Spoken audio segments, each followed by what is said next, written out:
The third presentation will be by Dr. Marcus Mehdi Gerhard from Germany. It is entitled The Position of Different Cultures and Customs of People in the Lifestyle and Thoughts of Imam Ali and His Connection to Daily Life of Muslims in Europe. We ask Professor Marcus Oke to Dr. Marcus is German by birth, but the most interesting turning point in his life, he has converted from Catholic Christianity into Islam in 1989. He is a researcher, a translator, an author, cooperated with many NGOs, governmental and non-governmental institutions. If you'd like, sit there. Okay. Yeah. And he's participating in a translation project about the Holy Quran. Nowadays, he is in cooperation with the Institute of Islamic Pedagogy in North Rhine-Westphalia in Germany. So, welcome, Doctor. بسم الله الرحمن الرحيم الحمد لله رب العالمين الصلاة والسلام على أشرف الأنبياء والسيد المرسلين سيدنا ونبينا محمد وعلى آله الطيبين الطاهرين اللهم صل على محمد وآل محمد. سادة العلماء والباحثون، إخوتي وأخواتي، السلام عليكم ورحمة الله وبركاته. Thank you very much for this beautiful gathering to know each other, ta'aruf, and to hear very nice speeches about different subjects. I will speak about Imam Ali alayhi salam and his connection to people and his attitude towards different cultures and thoughts. When the researcher who loves wisdom and knowledge reads the words and statements of Imam Ali alayhi salam, especially in the wonderful book of Nahj al-Balagha, collection of speeches, letters, and short words of the Imam, he will find many points and discussions about the social coexistence and building this life lived together in peace and happiness in the light and on the base of the real values of Islam in the style of Prophet's household, peace be upon them. Times and situations exist in the life of Imam Ali alayhi salam in which Muslims approve wars, battles, and conflicts between themselves. How did the Imam face oppositions, enemies, friends, and companions? And how was his behavior towards them? At which periods does mankind need tolerance and peaceful behavior more than harshness, and where are the borders of this tolerance? How was the opinion of Imam Ali alayhi salam about the different cultures, customs, and religions in the time of expanding Islam from the Hinduist and Buddhist East to the Christian West in Anatolia, Syria, and Egypt? How did Imam Ali alayhi salam open doors for dialogue and a peaceful social life? These questions are related to Muslims' life in Germany and Europe, who need practical methods for continuing their life with happiness and success. As a responsible person for training Muslim teachers for Islamic education in public schools and colleges in Germany, and also as somebody who is in touch with young students and pupils, it is an interest for me how we can use Imam Ali's attitude towards social and educational affairs, and how we can manage cultural and religious differences in education in a secular country like Germany. These questions leads me to the following headlines. How faced Imam Ali alayhi salam people?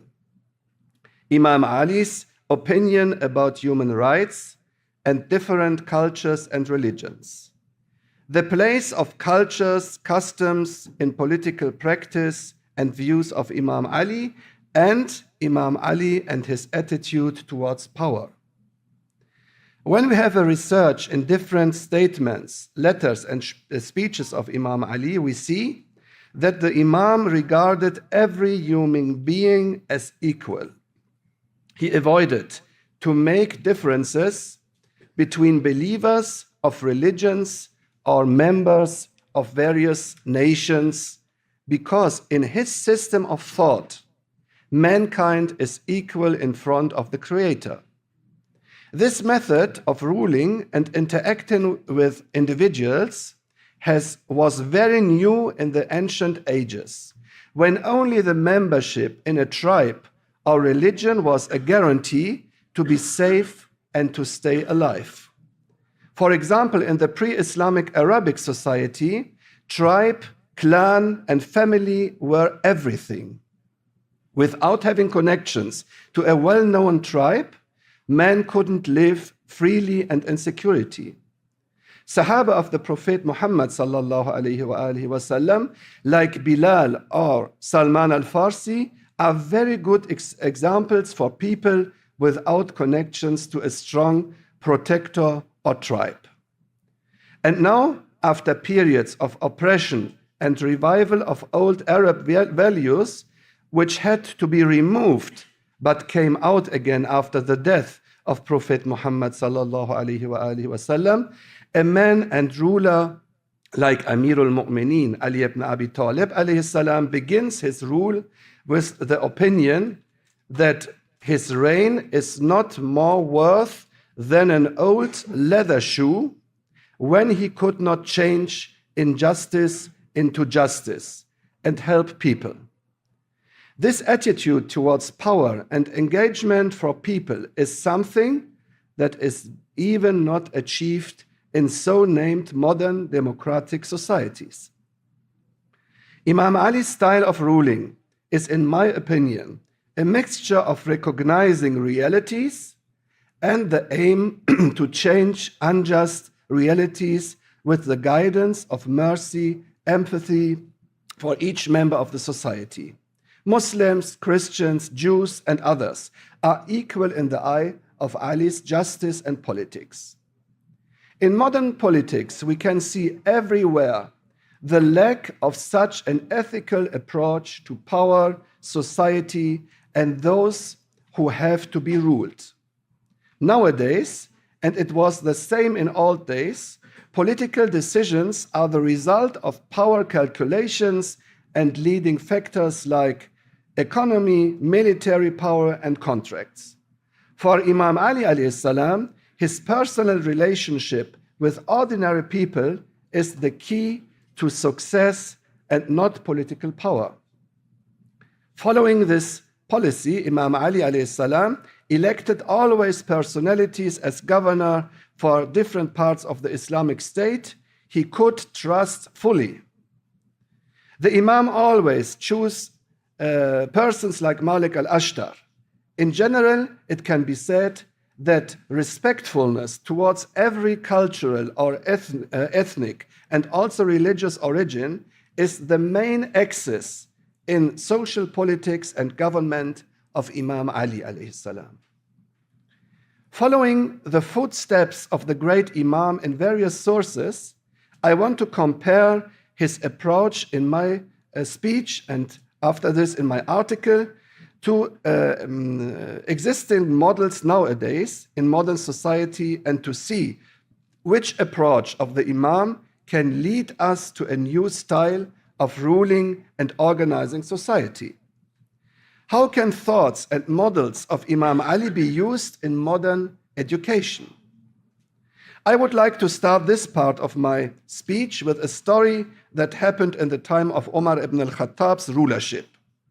It is mentioned in the most important book of the great Lebanese author George Jordak, named Imam Ali, the Voice of Human Justice, صوت العدالة الإنسانية, he writes in the introduction to one of the chapters in the 4th volume, somebody claimed in a subject Imam Ali in front of the Caliph Umar ibn al-Khattab. Umar invited both to his court and said to Imam Ali, stand next to this man. Imam Ali seemed to be angry, and Umar asked him, are you upset because you have to stand beside your enemy? Imam Ali alayhi salam answered, never. But you treat me with respect and say to me, Ya Abul Hassan, and don't behave the same way with him. In another incident, Imam Ali alayhi salam was sitting on the top of a horse and some people followed him. He addressed them and asked, why do you follow me? Do you have anything to do with me? They said, nothing. He answered, so don't follow me, because following a rider destroys him and humiliates the followers. In these two incidents, some very important points about Imam Ali's attitude towards people and human rights are shown clearly. The Imam had a deep understanding of equality. He is one of the most important personalities of Islam, the husband of the Prophet's daughter. He will become the 4th Caliph of all Muslims, and he is the first Imam of Shiites, and one of the most educated persons in wisdom and belief. But when it comes to rights and interactions with other human beings or legal affairs, he wants to be equal with others. It is not important for Imam Ali alayhi salam if the claimer is right or not, from which origin or branch of the society he comes. He wants even for his enemy a respectful behavior, because in front of the law only the truth is important and not the origin in other aspects. He is not upset because of standing next to a normal man, because he regards himself a creation of God and human being in front of the law. The second incident has the same message. Imam Ali doesn't want to have followers like kings or rulers, Pharaoh and so on. He wants supporters who decide freely to follow him, to follow the real values of Islam. His aim is to educate conscious human beings who are confident. In this view, values and the truth are more important than persons.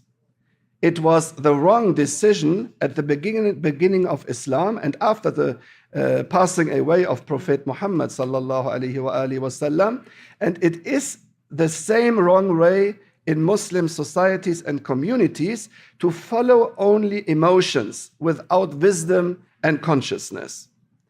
In the time of the first generation of Muslims and after the death of the Holy Prophet sallallahu alaihi wasallam, people gathered to elect the caliph and ruler, but their scale and values were not clear to find the right person for this very sensitive task.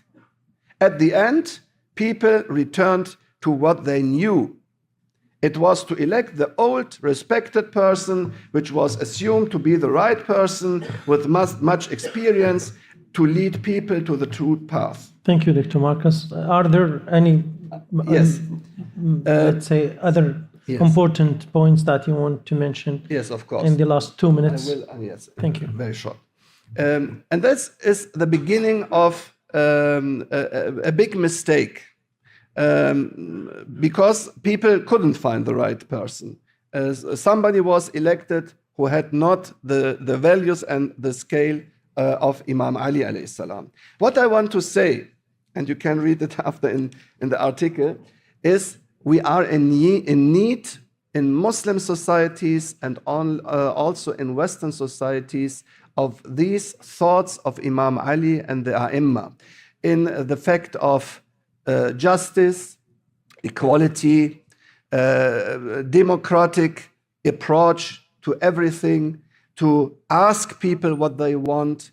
And that is what we see in the seerah, in the life of Imam Ali alayhi salam and the household of the Prophet Muhammad sallallahu alayhi wa alihi wasallam.